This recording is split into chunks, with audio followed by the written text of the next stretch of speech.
Da-da-da. We are live.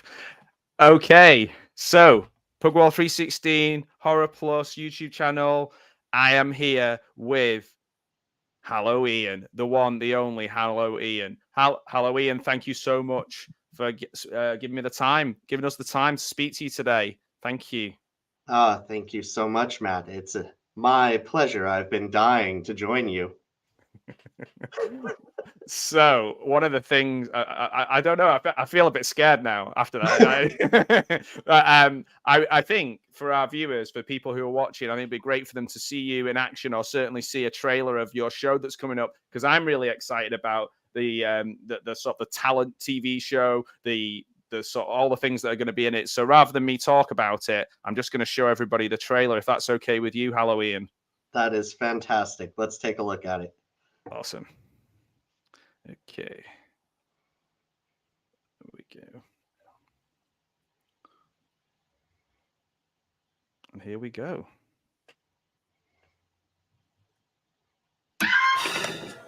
There's just too many options. Where's the Waning Light Marathon? The Tomb Watcher and his notorious laugh. I'm already up all night. I don't quite get it. What are you looking for?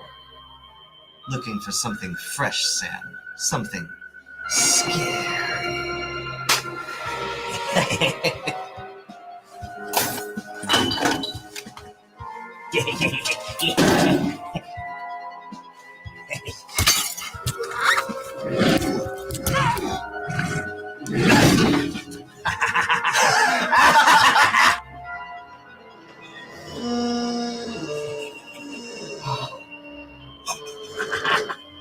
It's finished, my dear Sam. We've actually done it. Our finest creation. Yes. The Hallow Ian Horror Hour on Scary TV.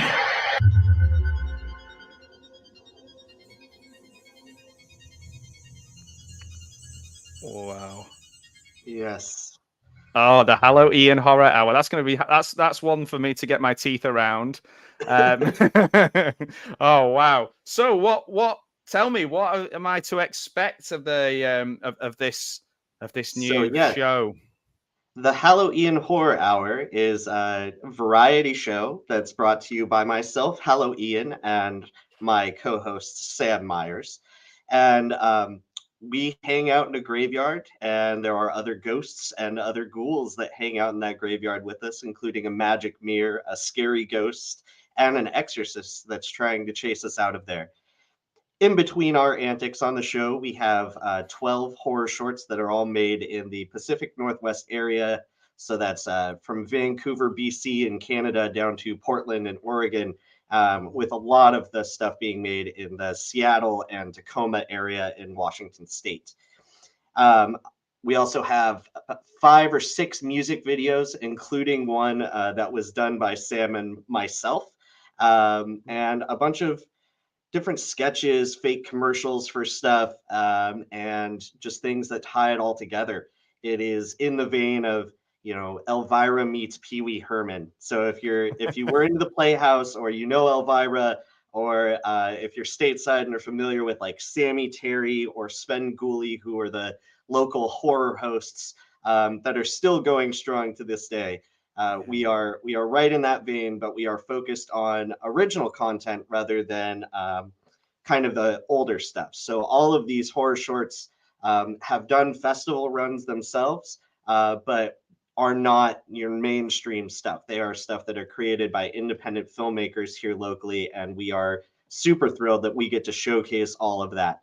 I mean, it's got a bit of everything. We've even every episode has a history of Halloween segment. So we also go into kind of a deep dive on the history of Halloween, whether it's jack-o'-lanterns, Halloween parties, trick-or-treating, all of those kinds of things. And it's 4-hour-long episodes starting this October. It'll be available on local television, streaming services, and here on YouTube as well, on the Hallow Ian Horror Hour YouTube channel. Oh, cool. So I can see it. I can watch it. Great. In the UK. Oh, man. So I'll click that notify button and I'll be watching that variety show. I mean, that really does feel like a variety show. That's so much. And I think the excitement for me is there's so many great short films out there, so many great horror creators making great short films, and there's that they've kind of not got that. There's nothing controlling them. They can do whatever they want. They can kind of have their own creative vision up on screen. So that must be really exciting. So that's covered. That's massive, all the way from Canada. You've got a lot of creative people in a from a massive space. Wow. Yeah, and it was amazing, all the submissions to the show. There were just so many that we got to see, and there's such a variety of shorts that are on there. You know, different horror stories, different ways that people present horror. There's a lot of comedy on there. There's some amazing special effects. I think pretty much all of the special effects are practical, so there's some really awesome makeup work that's being done. Just really impressed with the local community. And also, if you watch the credits on each of the shorts, you'll notice some of those names show up on a lot of them. So there's like people doing different roles and working together to help make these things happen. Oh, that's great. So you're already sort of building a community of horror fans and horror creatives, and often Yeah. those two things are the same, aren't they? You know, we're all doing this because we love it, because we enjoy it. You know, can you give me any clues about some of the short films that we might see in terms of themes or ideas, or is it a bit of a lockbox at the moment?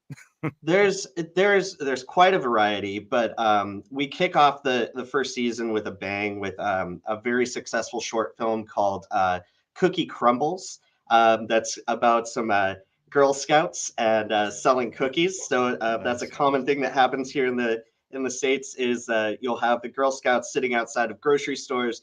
Now they sit outside of the marijuana dispensaries, which I think is a prime location for them. And they sell That's their perfect. cookies. Yeah. And that happens about twice a year, and they're everywhere, and now they're online. So we had some horror creators write a story about that I think is really impressive. The second episode is features some tech horror and kind of some existential dread about smart homes, climate change, that kind of stuff. And the last movie on that episode is directed by my close friend Michael Ronley, who is also the director of photography for the Hallow Ian Horror Hour. And he made it during the pandemic, just in his home by himself. And it's a really impressive film. Third episode, we actually have some black and white, some stuff shot on 16 millimeter and like on actual film, which is going to be, it's just an amazing sight to see. And the last episode features my short that is just completing its festival run called The Apophenia. Actually, I'll reach it behind me here. You've got quite an array behind you there. Yeah. Oh, wow. So I won Best Director for this short that will be the final. It'll be the final short in the series. And this was at the Hollywood Blood and Horror Festival last year. I actually just won Best Director there again. Oh, wow. Congratulations. Yeah, thank you. That's amazing. And that's a lovely trophy as well. Yeah, that's one hell of a trophy. Yeah, I had to get one. They're called the Bloody Hand, and you know, a lot of other famous horror folks have those. So Christine Marie McEllis from the Child's Play series has one. The Final Girl from the second Friday the 13th, I know, is one that they like advertise having that because they have their own films in those that have gone through that festival as well. And so the Apophenia will be making its public debut. There are people that helped make that movie that haven't had a chance to see it yet because it's been on its festival run. So I'm very excited for them to be able to see it and for it to make its public debut on television. Yeah, it's so great that you know, you can tune in, like say however you can tune in and watch all this amazing new exciting content, but for free. Like, you know, this isn't, you know, pay your $12 and watch one episode of something and then forget you're paying it. That's so good. So in terms of you as the host, I believe you're joined by you did mention briefly the other people or the other and we saw in the trailer other sorts of cast of characters who were involved in the hour. Who, you tell me a little bit about those guys? Yeah, so Sam, who was in the trailer with me, is kind of a Frankenstein's monster, but done up in purple makeup instead of green. And he is the co-host with me, kind of the one that cracks the jokes and gets the laugh track. And then there is another ghost who actually is an actor who was in our most recent short, and she was so good in that we brought her back to play the scary ghost. So we are kind of bumbling, not scary, funny ghosts wandering around a graveyard, and she is actually terrifying and has a fantastic scream. And so we just call her Scary. There is a Mir who is played by the talented Joe Peer, who's been acting in Hollywood, Atlanta, and Seattle since the 80s. If you look him up on IMDb, it's just Joe Peer, and he has a lot of amazing stuff. Definitely worth checking out, and we've had the opportunity to work with him a number of times now. And when I was able to include him as our magic mirror here, I was just super stoked to do that. And then we also have a ghost hunter character, or an exorcist, who is trying to chase us out of the graveyard, kind of the antagonist to Hallow Ian and Sam. And she shows up at the end of every episode, played by Giovanna Casalter Walters.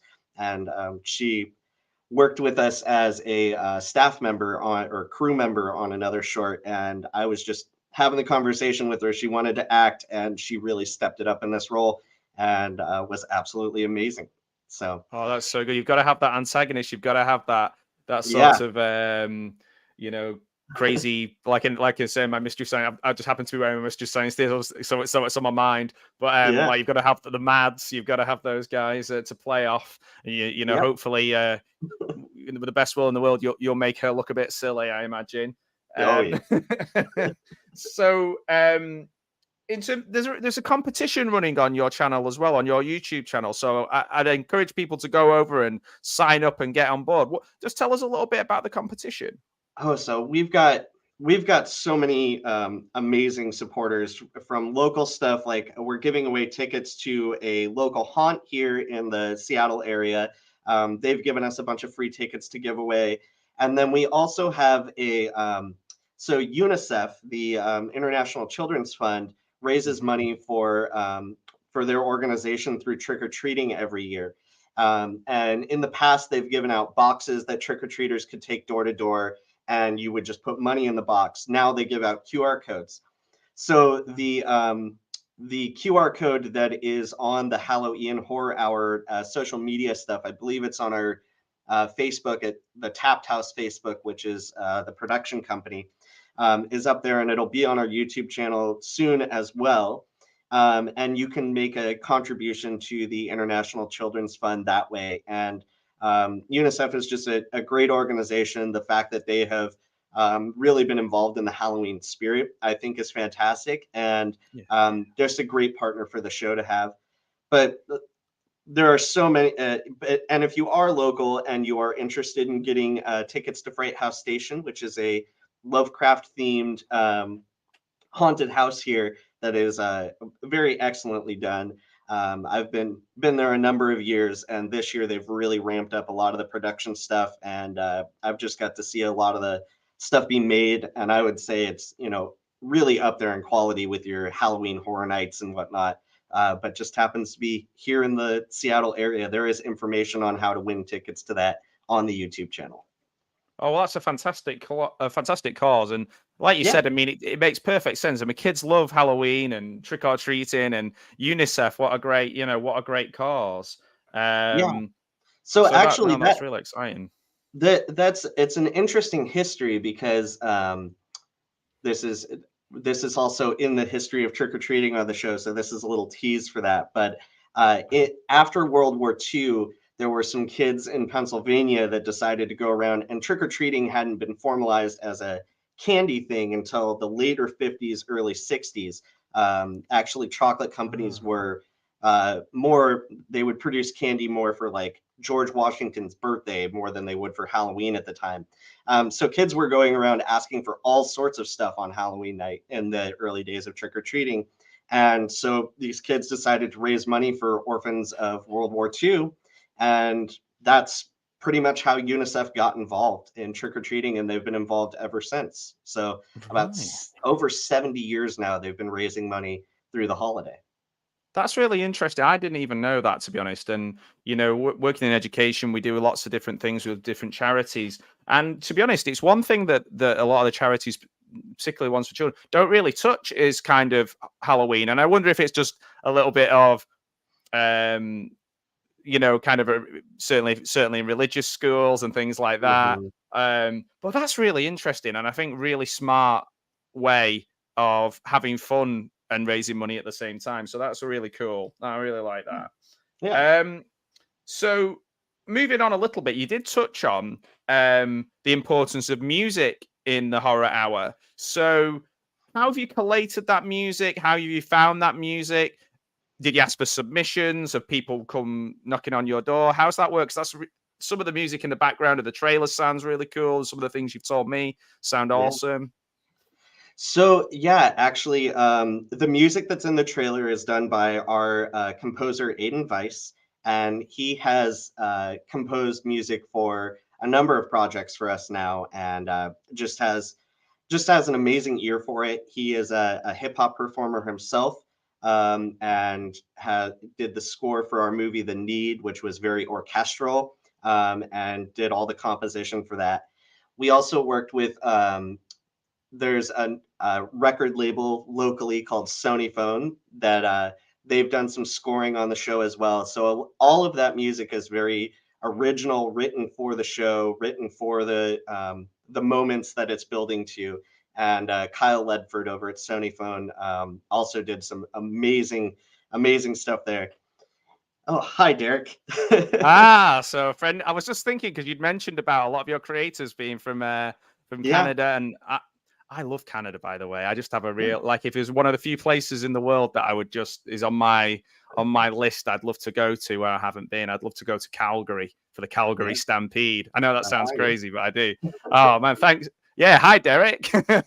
Yeah. Oh, But yes, and then so there are music videos on the show as well. So in true variety show fashion, and with 90s culture being so popular with the youth right now, we were like, let's do the full on like music break, like an old VH1 or MTV style kind of thing. So we asked a lot of local artists and performers to submit their music, and we've got some really top quality stuff on there. Some dark synth stuff from a group called Dracula Party. We've nice. got That's a some great metal. name. Yeah, it's a fantastic name, and their lead singer is also a filmmaker, Byron Miller, and we have an interview with him on the show, so you'll be able to hear more about the other projects he's worked on. But their song "Nightmare Things" is featured on one of the episodes. There's a metal band called Wither that I actually just met their lead singer at a get together over the summer, and he sent me a bunch of his music videos, and I was like, "This is great. Let's show one of these." And then there's a surf rock band called the Destroyers. And Like surf surf. music and Halloween are so intertwined for some reason. You got the Munsters theme song. You've Yeah. got so many surf songs that are It's just like the called. Cramps, man. Like the Cramps are one of my Yeah, favorite bands. They're so good. yeah. So that like Mm. horror punk kind of thing, or like Dracula Yeah. hates icicles, or Igor learns to surf. Like all Oh. of those just kind of they've just kind of come together. So you could have an entire Halloween playlist that's just surf music. So it was really great to have the Destroyers and their song "Bats Can't Forever" wait. featured on the show. Oh, and And here's then, another. Hi, Mayan. Sorry, just hey May, thanks for man, joining us. thanks. Yeah, and then there's an original song from Sam and I on there as well, which is kind of a spoof on another surf rock song, Link Ray's Rumble. We Oh changed yeah. the key and added a bunch of lyrics from different Universal horror monsters. And so lots of fun stuff that way. So the music is integral to the show for sure. Yeah, I mean, and actually, I've just got a little comment here that actually ties into my next question, which is loving the outfit from Mayan. Which I was wondering, you know, costume wise, sort of even set design wise, a lot of thought seems to have gone into that, even from the little snippets that I've seen. Yeah. So yeah, I actually just own a bunch of these like vintage polyester Halloween shirts, and they have just gotten incorporated into the character. Nice. The veil is from a ghost bride Halloween costume, and incorporated that. Hallow Ian has a lot of different jackets that he wears. He can switch through different styles, but the most common one in the graveyard is he has like kind of a Victorian white coat, has the ghost threads hanging off of him, and is wearing kind of a tattered look, more ghostly. But he does. I do switch it up as the character quite often because I have to go to a lot of live events here. I've gone to screenings of local movies. I've gone to haunted houses, and Oh, cool. I switch it up and try to stay comfortable and dress for the weather. Yeah. Yeah, because I imagine, yeah, you don't want to be, you don't want to be bracing the elements in something like very sort of sheer. Yeah, exactly. And it is already quite rainy here in the Yeah. Pacific Northwest region, so fall has hit us. And as far as the set design goes, so that is all at yeah, thank you. It's spooky fabulous. Yeah. Yes. The set design for the show is all props that either I had or were on set at Seattle College Cable Television.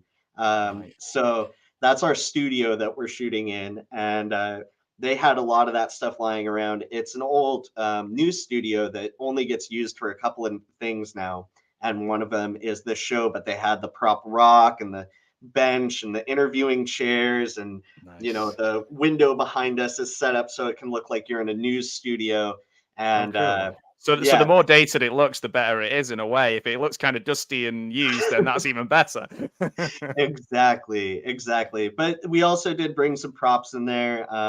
We weren't able to use a fog machine in there, so we use what's called atmosphere, which adds a little depth of view in the camera. And it's just spray cans that kind of produce a similar effect of fog, but makes it so that we have good lighting and whatnot. So is there I'm just going to put Derek's comment about I asked him what the spookiest place he'd been, and I was just thinking, I wonder if on your set you've had any spooky goings on. Derek mentioned about being pushed down a flight of stairs by an unseen entity, Oh um, no. which yeah, hopefully you've recovered from that. Jeez. Was there any kind of spooky goings on the set, or was it just all in good fun, I guess, Well, or any pranks or anything? so we did have the way we have access to the building. We didn't actually have a key because nobody that worked in the studio was there. So Oh, we had to have a buddy system. And if you stepped out of the building, you would get lost until somebody else realized you were missing and we needed you. And that did happen at least once, where our costume and wardrobe person had stepped outside, and they actually were outside for a number of hours before we needed costume changes and realized that they had disappeared. I think that was the right. spookiest thing. We were able to Yeah. locate them. But yeah, it was a bit of a, because we were shooting on a weekend and the people that work in the studio weren't there that day. We actually had to not have a key and just kind of leave everything open and make sure everybody was accounted for at all times. And I totally get that. I lived down the road from one of Britain's most haunted castles. I did a video about it recently. However, just before spooky season, they shut down and organized everything the way they want it to go. So I just went in the visitor center, which isn't meant to be scary at all. It's just about local culture however, because I was the only one in there when I wasn't supposed to be in there, Hmm. the sort of, it became very animatronic, scary slash folk horror, big creatures jumping out. I mean, I was absolutely petrified. However, it wasn't meant to be like that. And sometimes being somewhere where you're not supposed to be is just Yeah, automatically creepy, isn't it? So I get that. And being in a yeah, studio, just you guys, when you feel like you're not supposed to be there. yeah. And the studio is on a college campus, a junior college campus, and it was completely empty. Like there's just Right. nobody there, so it felt very eerie to be in that spot. Um, Mhm. but speaking of spooky experiences, I did just Mhm. get back from a visit to Florida where I went and got to do the Halloween Horror Nights at Universal Studios, um, Oh, which is the biggest haunt in the states, and definitely really? worth checking out. It's worth the trip. So Florida, I've heard that. I've yeah, heard that. Florida's the Yeah. state furthest from me, and I still made it out there. So they have an amazing Chucky haunted house. They have the Exorcist one was a little disappointing. It was mostly just messy bedrooms, but Right. I don't have the highest of hopes for the new Exorcist movie, but No, we'll I see. don't think many people do. Funnily enough, Cheetah, who's just joined us, who has an incredible interview channel, who's sorry he's late. It was fine, you're not late at all.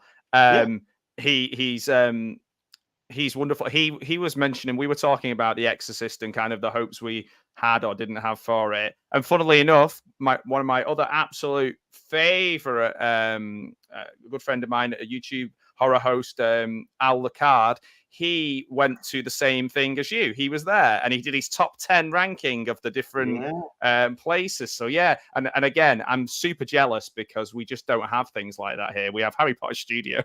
That's yeah, yeah. it.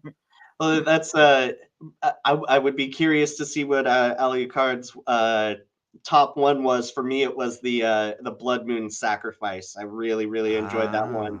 Ah, But I'm yeah, I a can't remember. sucker for cult horror. Like I love your Midsummer, your Wicker Man, your Blood on Satan's Yes. Claw. So Oh yeah, man, yeah, those are great films. Yeah, I mean, where I've moved out into the country now, it does sometimes feel a little bit Wicker Man. It does feel a bit like that, especially when I'm wandering around at night with my dog and it's just the two of us. But no, we don't. So we don't really have those haunts in the UK, as Patrick's just saying. You don't have haunts in the UK. No, we just have real ones. We just have hundreds and hundreds of years of ghosts. We don't create them and make them super entertaining. We just make them make them so we poop our pants for real. Um, yeah. I don't know if it's not out yet. The new Exorcist film.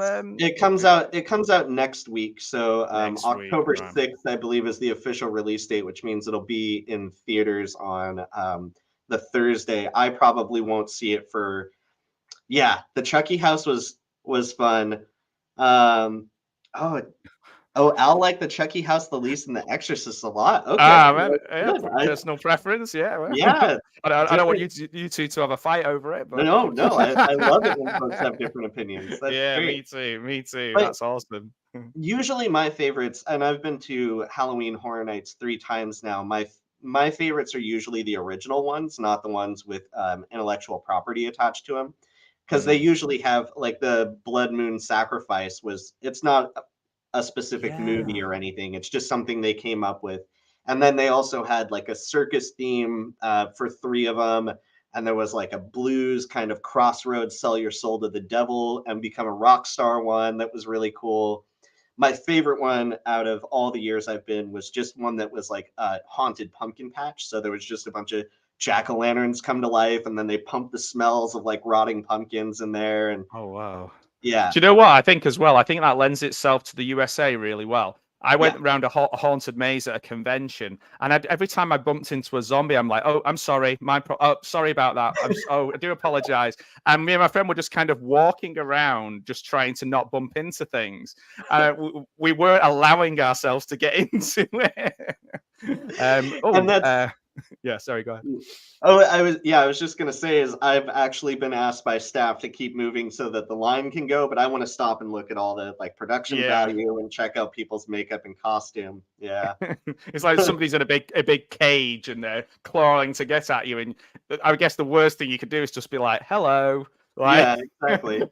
I need to So get the next into it more. person will scream, don't worry, they've been screaming all night. That's true. That's true. Yeah. So, Patrick's saying, "I wish someone would do a haunt of the Beyond's basement." I'm not sure. I'm not sure of the reference to that. I don't know that one, but I'll have to check that one out. Or check. Is that a movie that I don't know of? It might be. The But Beyond? Yes, I believe it yeah. is. Yeah. The Beyond, not the Haunts of the Beyond. I see. Okay. Yeah. And there was a Chucky one as well. You said.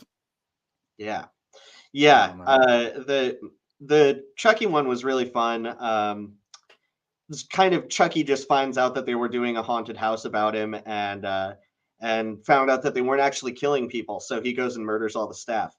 So it doesn't really have to do with any of the movies or the TV show at all. Anything. It's just Chucky Of being course. itself. Of Yeah. course, Fulci's The Fulci's Beyond, The right? Beyond, Yeah, because yeah. there's two movies called The Beyond, isn't there? I think there's a Canadian one, and then there's Fulci's, and I may have seen Fulci's. Yeah, I think the Canadian one's kind of in a hospital. And like, yeah. So getting back to the Hallow Ian Horror Hour, which is a good, like I say, it's good for me to get my gums around that around the title. Were there any movies that inspired the idea as well? I know you've mentioned earlier on about the different horror hosts, and you know, I've only because in the UK we've only recently got Shudder, and on Shudder we have Joe Bob. So I've only just found out about Joe Bob maybe the last year and watched quite a few of his things. He's an interesting guy. But in terms of the movies that inspired you when you guys were creating Hallow Ian, what sort of movies were at the forefront of your mind? So we make references to quite a few different things, and there's a lot of Easter eggs for horror fans, of all sorts. We have, direct references to kind of the '80s killer workout, aerobicide, death spa, illusions. Yes. We have references to The Exorcist. We have references to the Conjuring universe. There's lots of like universal and very gothic horror things going on, being a ghost and a Frankenstein's monster, and really leaning on that like roots of Halloween kind of stuff. But I think more the inspiration comes from like the childhood Halloween experience here in the United States. Yeah. And just that growing up with like everything turning to Halloween for the holiday, and that season just standing out so much. We have, like all the fast food restaurants would have toys that their characters would start dressing up in Halloween costumes, all the different tie-ins, just scary sounds, cassettes, up all night on TV. The Twilight Zone is directly referenced in the show. And then we also make some more contemporary references. Are you familiar with the ghost hunting game Phasmophobia? No, not at all. Gaming is my blind spot. So, and I don't do a lot of it, but this one in particular, I've had a lot of fun with my nephew. You go into a different kind of house and you try to collect evidence of a ghost and find out what kind of ghost it is, whether it's like a demon or a spirit or a wraith or a Yuri. And there are certain things you can say to the ghost, like talking into a spirit box, like one of the Ghost Hunters shows that were so popular in the like 2010s and a little bit earlier with like Zach Bagans and Greg and Dana Newkirk. And so those kinds of things have an influence on the show. So just the whole oeuvre of horror and Halloween culture, and you've covered a lot there, from like Death Spa and Aerobicide. I've got a soft spot for all those. I want a Rhonda's workout t-shirt. I've actually got and this VHS copy of Killer Workout here. Workout. Nice. This is probably one of the grails in my VHS collection. There's a few newish ones that are just coming out. I'm sure there's one. Is it Murder Size or something? They've just released. The surname of the guy is Ragsdale, but I can't remember his first name. And I think he's him and his wife. It's supposed to be really, really good. I'm not sure. I'm sure I know somebody who's interviewing them. But yeah, it looks like, so I love that kind of thing. It's just so cheesy and so much fun.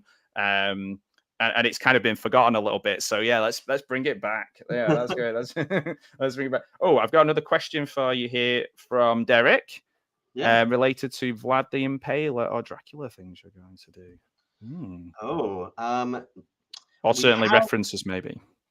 Yeah, do we have vampire references? Oh, there is one of the verses of the song that Sam and I play is a reference to Dracula, and I think that might be the only vampire reference that made it into season 1. So we are definitely, we have like an idea board for season 2, and we want to include some of the stuff that we didn't have in season 1. So more vampire stuff, more found footage stuff.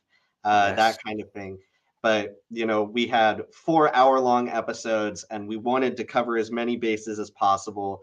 But there are so many subgenres of horror that maybe not everything gets as big of a spotlight as it will in the future. But It sounds like you've covered a lot, though. It sounds like you've covered a heck of a lot. Because so in terms of one episode, would you have more than one short film in an episode? A couple? So it's like almost like a throwback to the anthologies, which is one of my favorite things is the old Amicus anthologies. I know a lot of people like the modern VHS ones, or Trick or Treat and things like that.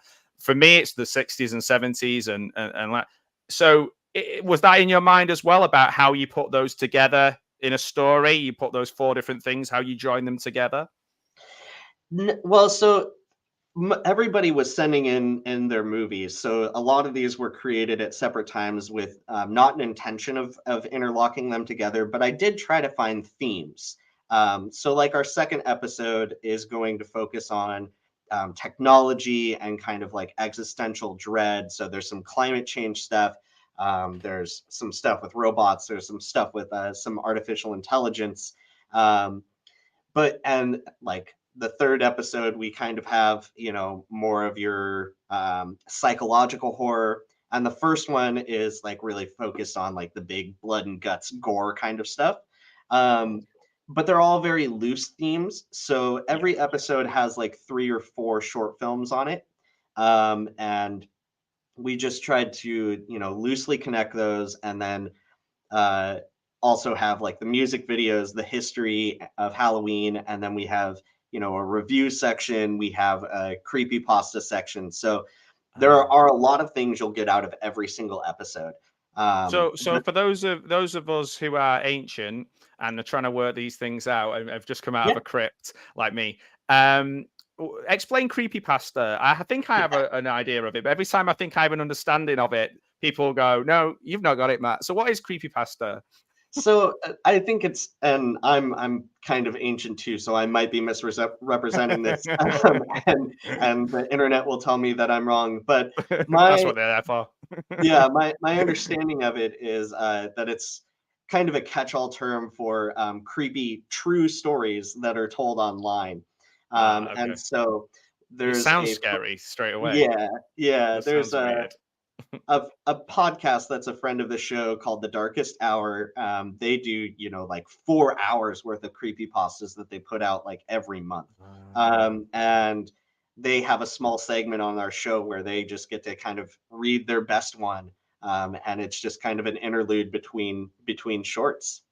Right, that sounds interesting. That sounds very similar to. There's a really good podcast, but it's like a multimedia kind of thing with lots of videos and music. Nightmare on Dream Street, which is really good. And Gunnar, he's super creative, like in a kind of Stephen King kind of vibe, and he's somebody who deserves a really big audience. He's great. There's an interview with him with lots of links in if you ever want to check him out, because that sounds right up your street from what you were just saying. So, and that's what it's about, I guess. It's just finding these people and putting them all together, and finding all these creative people with great ideas. And that's really what the show is all about. Is it's a collection of, we have so many partners that have put into this. All the creators that come on, they do their interviews, they share their short films with us, the music videos. We have a review section for shorts that weren't able to make it on the show, done by the folks at Bad Cookie, which are another amazing Canadian film production company, and they've done just a short segment on each episode. We've got commercials for lots of different authors and horror creators and haunted houses and artists and people who make masks and do makeup effects, and that's all part of the showcase of the show. So I'd imagine there's a lot of practical effects. Come for the shorts, stay for all of the other amazing things that you're going to get, because there really is just a fantastic horror creative community out here.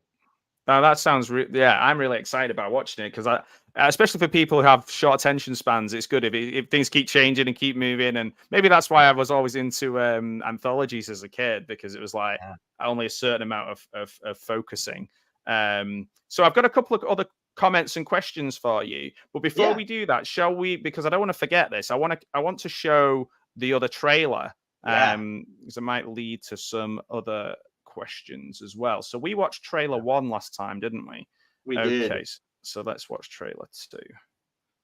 This is a man grappling with technology. Right.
It's finished, my dear Sam. We've actually done it. Our finest creation. Yes. The Hallow Ian Horror Hour on Scary TV. Nice. Love Yes. it. Absolutely. It's Absolutely a bit more of an explainer there that kind of tells you everything that's there, and clips from all the shorts and music videos and whatnot. Yeah, it made it really exciting. I love the sort of the edit of it. I thought the edit was really great. So I've got some more comments and questions for you. I think as well from people now have seen the second trailer as well. I might kind of fire them up a bit. So the first question, Patrick, legendary interviewer, he asks us, what is more Halloween, a bat or a black cat?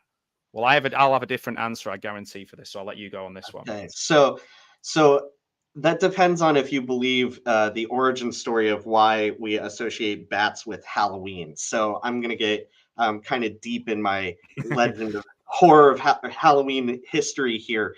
So it is believed that bats are associated with Halloween going all the way back to Druidic Samhain, right? And so that's where we get a lot of the idea of the origin of Halloween. And so at Samhain, they would bring out the last of the harvest, and the fruit would begin to go bad, which would attract flies, which would then attract bats. So that is why they say bats are associated with Halloween. Yeah, so at least that's really cool. That's the legend I've heard. So I'm going to go with bats because they were there at Samhain in ancient Druidic times. So I'm gonna go with that.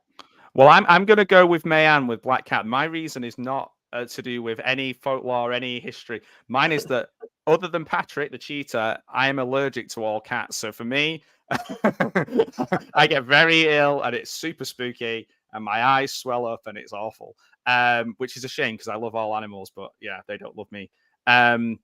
Interesting you talk about folklore and things like that. I've just written a short script myself about Pancake Day, the history of, or the Pancake Day in the UK, and just how strange and weird it is.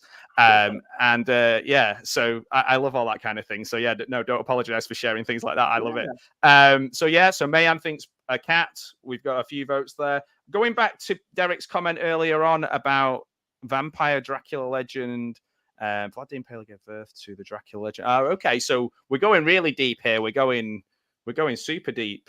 Into sort of history, and that's fantastic. I think there's lots of room for that within modern horror as well. Rather than people going, I'm not going to diss any films, but I watched a film today, a brand new film, and I had such high hopes for it because it was from a kind of local folklore, but it didn't quite make any sense, and I was a little bit disappointed with it. Naming no names, Natty Knox. But no, it wasn't bad. It wasn't bad. Danielle Harris was in it, so it was fun. There was a lot of fun to it. I could tell you 10 things I loved about it, as well as being a meanie about the folklore. Okay. So let's see. Any more questions before I move on? Yeah, it is terrible. Cats. I love that. I still sometimes walk towards them and then turn around and go, no, I can't.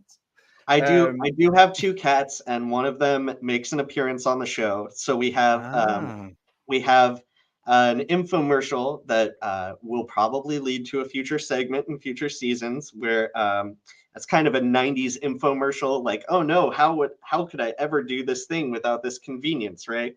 But it's for a cat skit, which is a casket for your cat to sit in. So we have this witch that is trying to get a cat toy for her cat. And so my cat Brimaz plays the familiar, and she goes by Pumpkin in the show because she is an orange cat. So I have an orange and a white cat.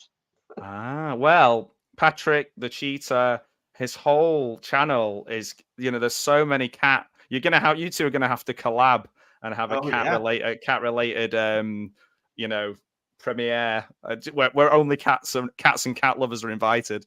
I've got I guess I can't shirt too. So well, there you go. I can't get ill from that, so I'm sure I'm allowed to join in. So in terms of other questions that we have for you, I know we talked a little bit about movie inspiration and music inspiration. Were there things that you had, and I know you touched on this a tiny bit, but were there things that as you were going along are in your head for season 2, you were like, oh, we'd love to do that when we do our next season, or people you got to know a little bit more along the way and were like, oh, we've actually already set this in stone, but we've definitely got you in mind for next time? Yes, we have so many of those things. And so this was starting November 1st last year. Somebody had reached out to me in the Seattle area and was like, we need to do more, film screenings. And I was like, oh, okay, cool. And they had their name, they go by Morg Ann. And I was like, oh, that's really clever. I'll go by Hallow Ian. And so that's where the name came from. And then the TV show that I work for as my day job when I come back to the living, they wanted to show some of the horror shorts that I had been directing and working on.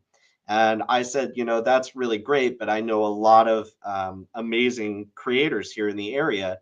And so I reached out to all of those folks, and through word of mouth, we got a ton of submissions and just got so much stuff.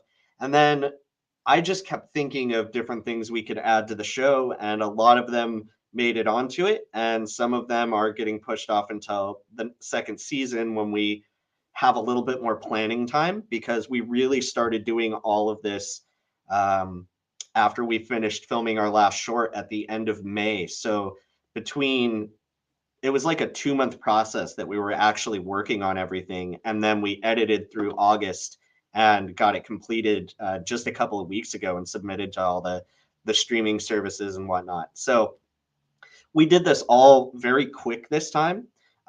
We had ideas kind of pick up and change and mutate. And then we have like tie-in stuff to some of our short films. So there's a recurring character in one of our short films that's a chiropractor that has done some bad things and broke somebody's back. And he's kind of become a segment. And then this witch character is going to have like kind of a cooking or potion show that'll be like a Martha Stewart but witch version that'll come in season 2. Yes, that sounds awesome. Yeah, and then we've got ideas for people to just share their favorite Halloween stories. So we're going to have people actually submit, this was the best Halloween I ever had. And then if they're good at reading, stories. Yeah. So like these personal stories, and then we have an animator that we're going to work with to kind of do more on that. So yeah, just there's so many different kinds of media that can come out of this. And because it is a variety show, as long as it's Halloween horror or horror adjacent, we can find a way to make it work. Yeah. Oh man, that's so good. Because you, like we said right back at the beginning, you're covering such a large area of of land, and in that within that you've got so many undiscovered and creative people. I really hope that people click on the description here and get involved. Go to all your links. I've filled in a lot of detail about what you do, and I'm really excited to watch it, and I'm sure everybody else will be as well. I'll keep sharing this video so that people can get involved as well, and sharing your clips. So in terms of ready for the first episode, what would be your kind of, I'm not asking you to sort of sell yourself in 30 seconds. This isn't Dragon's Den or whatever the American equivalent of that is, The Apprentice or something. This is just what, if somebody tunes in first night, what do you want them to get out of it? How do you want them to kind of approach the project? So the first episode really kicks off with a bang. We have some amazing shorts that are featured on that episode. A really great music video from the surf rock band, the Destroyers. I think you're just buckle up and be ready, because it's a fast-paced episode, and it's got some amazing practical effects. It's got a little bit of gore. It is television safe, so there's no like swear words or nudity or anything like that. This is a fun show. I think anybody could watch it as long as you're okay with a little bit of blood. And yeah, I mean, it's got something for everybody. I think folks are just really going to enjoy it, and it kicks off with Sam and I doing our thing in the graveyard, and we just introduced the first short, and we're off. That's just off to the races right off the bat. Oh man, well, you've sold me. Thank you for the people who have joined us live, and there'll be lots of people joining us later when they wake up or when they get up or whenever their time zones are. So big thank you to May and Derek and Cheetah, Patrick. And I know there's people who've said to me they'll be tuning in later. But most importantly, a huge thank you to Hallow Ian, because you have been such a good advocate for your show and such a great advocate for independent horror. I even just the mention of sort of surf horror music just makes me want to go and play certain playlists and really get back into it, because it's so good. I can only echo. That's really nice. Thank you, May. And all of you guys have been it's nice when we have people. This is why I'm trying to do some live things, because you do get people kind of popping in with a few ideas. I certainly didn't know that much about Vlad the Impaler, or I didn't expect to have as much cat talk, so this is awesome. Cat facts. Yes. Thank you so much for having me, and thanks for everyone that was able to contribute questions. If you have any other questions, you can get a hold of me at the Hallow Ian Horror Hour at gmail.com. We're Tapped House on all the social medias, which is the production company. You can see the other shorts we've done, including The Need, The Apophenia, and we actually just had a crowdfunding project for a science fiction horror short that we'll be shooting next year called They Came, But Not For Us. Sounds awesome. That sounds really good. And congratulations with all your success with your short films. To be honest, what I want to do with you next is just for you to go along every Blu-ray and DVD and VHS behind you and tell me about all of them. However, I've got another interview coming up in about 5 minutes, and I think we need a day to go through these. But it would be lovely to have you on again, maybe mid-season or at the end of the season, and kind of have like a little wrap party and see what you think, how it's all gone. That would be fantastic. You just let me know what works for your schedule, and we can definitely go down the list here, because I've got stuff like Lurkers, and I just watched Zoltan, Hound of Dracula the other night. Nice. So lots of good, fun VHS stuff up here that I would love to share with folks. So. Oh man, well, I'm planning on doing some watch parties soon as well. I'm obviously, once I've done my in-person Nosferatu for Christie's Cancer Research, I'm going to do an online one as well. So you're very welcome to join us. It's going to be like a night of 1,000 stars, and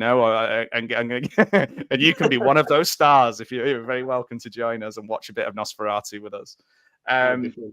So no, thank you, Hallow Ian. I'm going to just play a little channel trailer, and I'm going to play Hallow Ian's trailer again. But it's as they say, it's good night from me, and it's good night from him. Good night. Yeah. Good afternoon. Thanks, everyone. Good afternoon, good evening, and good morning, as it Jim Carrey once said. All right, thanks, guys. Bye, everyone. Bye. I'm just going to play Ian's trailer before we finish. The first trailer, for those of you who maybe didn't see that. In fact, I may have closed it down already. But if you skip back, let me just see if I can find Hallow Ian's trailer. That's a very professional end to the stream. While I'm doing this, I want you guys to know that there's an interview with Dylan Brown, maker of an amazing film on Tubi called Tahoe Joe, amongst lots and lots of others things that he's done. Loads of found footage. He's a really, really cool guy. So there's an interview with him coming up, and I really hope you guys get involved with that. I'll be in the chat in a moment. So I'm just going to share with you Ian's trailer for the last time. Just the first trailer for those of you who may have missed it if you weren't here before. Okay. So here we go. There's just too many options. Where's the waning light marathon? The tomb watcher and his notorious laugh. I'm already up all night. Well, I don't quite get it. What are you looking for? Looking for something fresh, Sam. Something scary.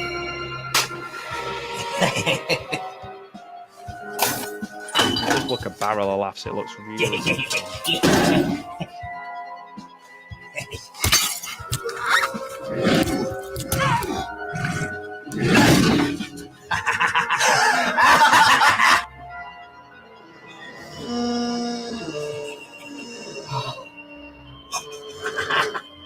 It's finished, my dear Sam. We've actually done it. Our finest creation. Yes. The Hallow Ian Horror Hour on Scary TV. And there we go, the Hallow Ian Horror Hour, which I've tried so hard to say correctly. Now, what I'm hoping to do now is just share with you guys my own trailer for the channel. If you like it, I hope you do. It's just a bit of fun. And check out the Dylan Brown interview next. And thank you so much for getting involved. It really does mean a lot. I'm trying to get to exactly an hour because I have one of those brains where things have to be, 59 minutes and 59 seconds. But let me just quickly share my trailer, which is a minute, and then I will let you go.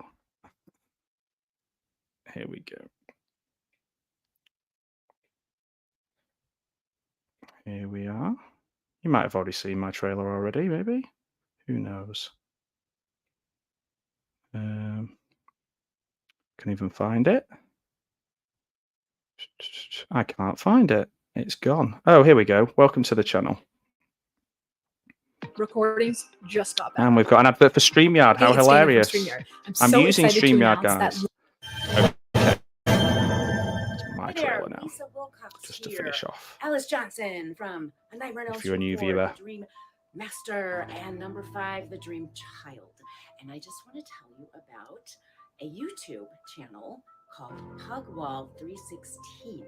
And it's horror interviews. How fun is that? And it's not for business. It's just supporting the horror community. So check out Pugwall 316. Pugwall 316.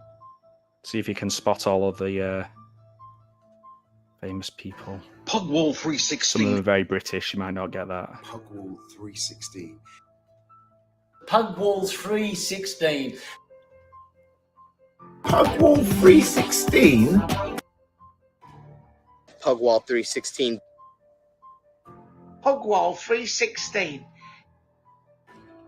Pugwall 316. Pugwall 316. Why is it called Pugwall 316? Sounds like a Bible verse, and yet it's not.